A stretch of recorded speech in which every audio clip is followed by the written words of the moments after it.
Welcome to our new series, Ringgold Rapid Responses. I am Patricia Klein, historian of the Ringgold Band. In this series, we will meet members of the Ringgold Band and the Ringgold New Horizons Band and get a glimpse of their life. Welcome, Ringgold Band member DonnaSue Thompson. Nice to be here. So Donna, what section of the band do you play in? I'm in the flute and the piccolo section. Flute and piccolo. And do you serve the band other than playing? I have been part of the strategic planning committee, and we did that several years ago, and we were actually up for doing it again this year, but it's been postponed for the moment. But I was also part of the director's search committee for our new director, Chuck Ebersol. And that took like 2 years. It did. That was a nice event to be part of, and I was really pleased to be able to get to know some of the members through the search, and also just having the information as an educator in Berks County, and just being able to give my input was very helpful. So Great. I appreciated being part of that. How long have you been with the band? Well, I started back in 1986 officially as a member, and that takes us to about 34 years now. So it's been a lot of fun, and I don't want to say a long time because it seems like a blink since I started. Yeah, you look around and all of a sudden the people are younger than you, and like, wait a minute, I'm no longer the youngest. What happened? Yes, very true. There's a lot We find a lot of longevity within our band. Yes, and a lot of changes for the good, and it's been really a fun ride. Yeah. All right. Do you remember your first gig or most memorable experience with the band? I was thinking my first gig, I'm not really sure, but I know one that was very long ago and very memorable was, I believe it was in Higgins, PA, when we were on the barge.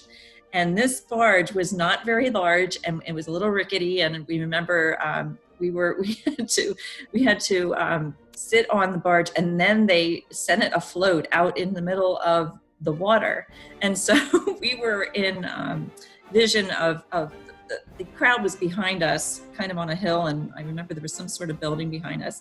And then we played, and at the end, when we played Stars and Stripes Forever, they had the fireworks going off as we were playing. So I just remember sitting on this barge thinking, I really hope it will not sink. But it was a really neat experience. I remember it just reminded me of really like old time, playing and, for concert bands way back when. And that memory was very, very unique. There were many other also special memories, but I'm going to talk about some of those hopefully a little bit later. I'm thinking now, how did the barge get back?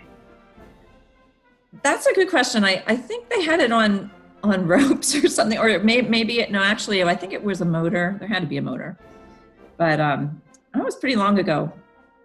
Yeah, I would imagine. What is your present or past occupation? You touched on it a little bit, but you can elaborate. Oh, yes. I am an instrumental music teacher for elementary band in the Wilson School District, and I'm also the co-chair of the music department. So I've been doing that since about 1998. I went back part-time and then full-time in 2000, and I've been there since. I think right now, as a music chair, you've been extremely busy in this COVID-19 pandemic with the change in how we teach children. Yes, it's been quite a challenge, as you know, as a music educator, going online, and we've been very fortunate to have a music program called Smart Music, which I'm sure you're familiar with, and I've really been using that a lot with my students, and the program assesses the students. So fortunately, they all had their Chromebooks at home.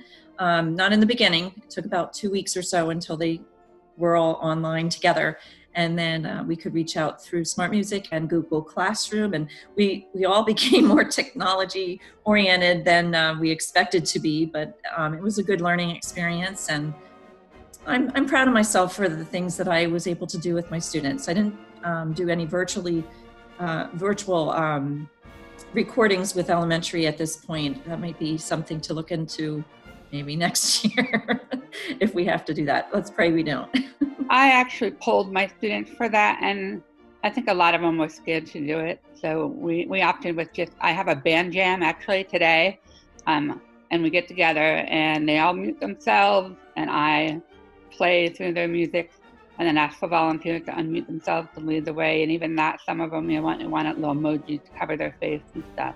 Yeah, it's tough. I had some kids that were not part of the online learning, and I would keep reaching out, and that's all we could do is invite them and hoping that they're playing. And some kids said, "Don't worry, I'm playing. I'm just afraid of the recording."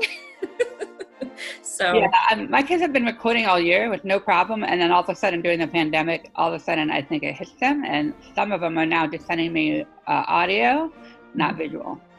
But they had been doing it every week for me the whole year, and we have Schoology, a platform. Okay.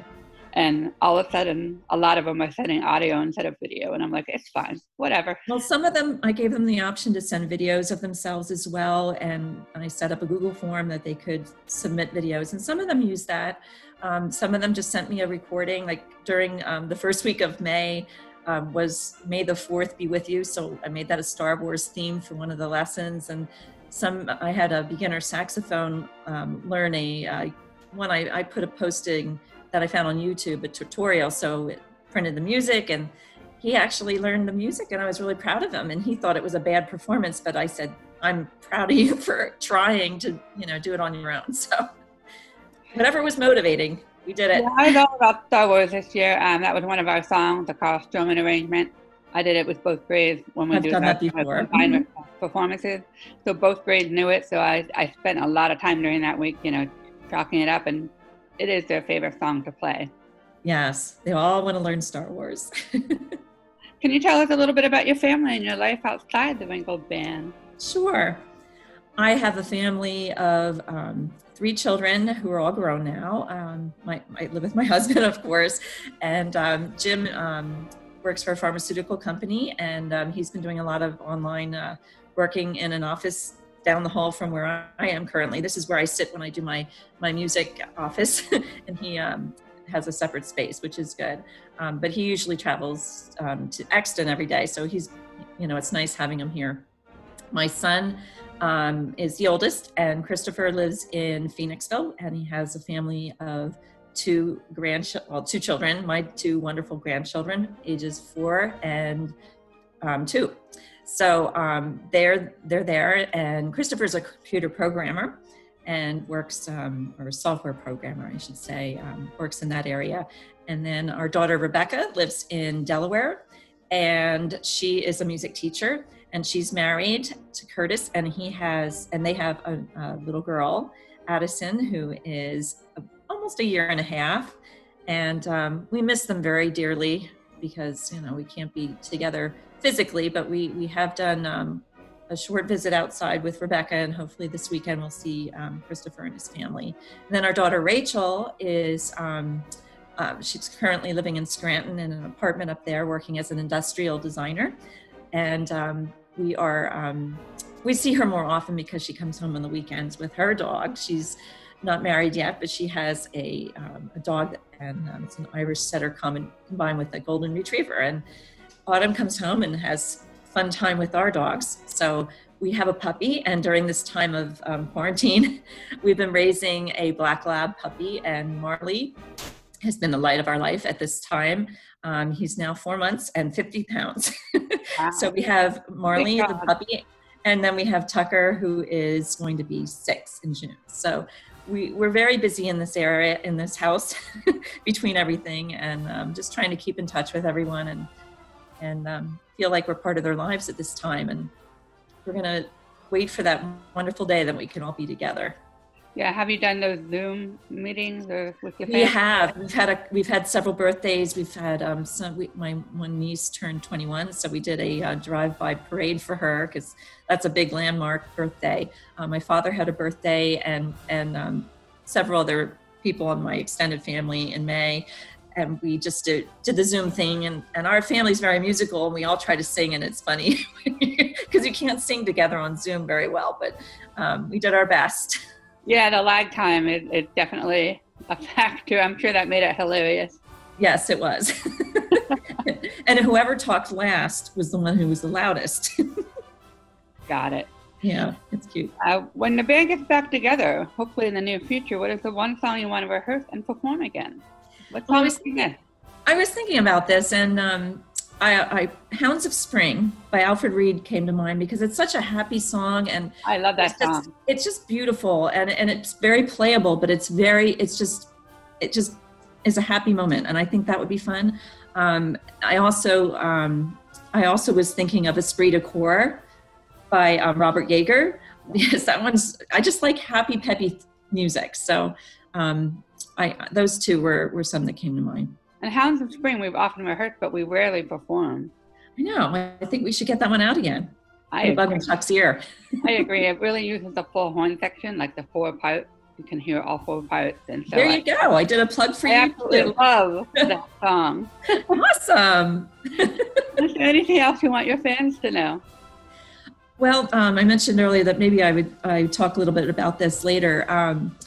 The Ringgold Band is a special place for our youth, and we've been very fortunate to have many youth brought to the forefront through our scholarship award at the end of the year. We've also had students play as younger adults, and I've been privileged to have some of my private students be part of that. And one of my former students, Cynthia Vong, performed at our dinner concert, and I'll never forget her playing the Fantasy by Fauré, and she was, I'm trying to remember, she was 9th or 10th grade, but she went on and studied music and went all the way to her master's in performance in Santa Barbara. So she's living out in California now. So it's really neat to see these students grow from, having the opportunity to play with Ringgold Band in certain opportunities, and then growing professionally and coming back. Hopefully, maybe she'll do a performance. And last year was also a very special performance from another student, Bryn Worley, who I've taught for many, many years. And she graduated last year and is studying music and chemistry at Gettysburg College now, but she was the award winner last year and performed at the spring concert. So these are very warm memories I have because nurturing my own students and having them perform in a band that I perform with, it's just the most special thing. I agree. Now they weren't my private students, but my public school students, Noah Brenneman and Amy Daw, who's now Amy Kreider, who still plays in the band. Yes. Has been there. So, it definitely warms your heart when you see that and can nurture that. I think she was she the first award winner? Amy was the first award winner. And she was a flutist. We've had a lot of soloists over the years. Yeah. So, we've had some very, very talented students. Yeah. And last year I was privileged also, one of my school students, Sashank Schrader, was also one of the soloists, and I started him when he was in 4th grade at Wilson, and he had the privilege of performing with us last year as well. And it was that just warmed my heart. That was at, I think, One Missing House, and that was a special moment too. Our educational outreach opportunities are really well respected among the county. We have Banding Together middle school program, high school side-by-side program, and then our scholarship program, as well as the East Coast Band Conference and our Ringgold New Horizons program. So there's so many opportunities. So educators, our youth definitely should take advantage of coming to play with us. Yeah.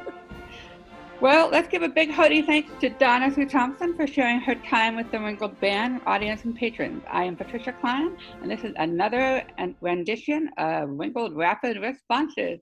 Mm-hmm. Bye. Bye.